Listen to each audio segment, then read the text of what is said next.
Social media influencers ഇതിനോടൊപ്പം ഒരു കാര്യം അറിഞ്ഞിരിക്കും. എങ്കിലും ഞാൻ നിങ്ങളെ ഒന്നുകൂടെ ഓർമ്മപ്പെടുത്തുകയാണ്.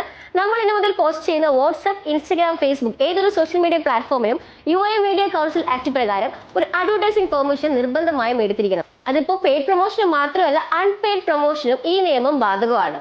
ഡിജിറ്റൽ അഡ്വർടൈസിംഗ് സ്പേസിൽ വർക്ക് ചെയ്യുന്ന എല്ലാവരും മസ്റ്റ് ആയിട്ട് ഈ ഒരു പെർമിറ്റ് എടുത്തിരിക്കണം. മാത്രമല്ല, അടുത്ത 3 മാസത്തിന് ശേഷമായിരിക്കും ഈ ഒരു പെർമിറ്റ് നിലവിൽ വരുന്നത്.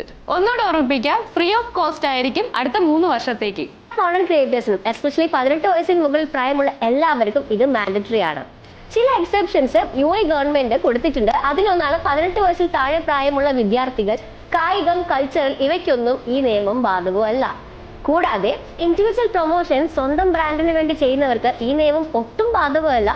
മാത്രമല്ല, UAE ലൈസൻസ്ഡ് ഏജൻസികൾ വഴിയായിരിക്കണം നിങ്ങൾ അഡ്വർടൈസിംഗ് പെർമിഷൻ എടുക്കേണ്ടത്. ഈ ഒരു പെർമിഷന് വേണ്ടി നിങ്ങൾ അപ്ലൈ ചെയ്യേണ്ട വെബ്സൈറ്റ് uaemc.gov.ae എന്ന വെബ്സൈറ്റിലായിരിക്കണം. അല്ല മാളു, വിസിറ്റിംഗ് വിസയിലുള്ളവർക്ക് ഈ നിയമം ബാധകമാണോ? UAE വീഡിയോ എടുക്കുന്ന എല്ലാവർക്കും ഈ നിയമം ബാധക. ശ്രീ 5000 ദിർഹംസ് കയ്യിലുണ്ടോ? 5000 ദിർഹംസോ? അതെ, 5000 ദിർഹംസ് ആണ് ഈ നിയമം പാലിച്ചില്ലെങ്കിൽ UAE ഗവൺമെന്റ് ഈടാക്കാൻ പോകുന്നത്.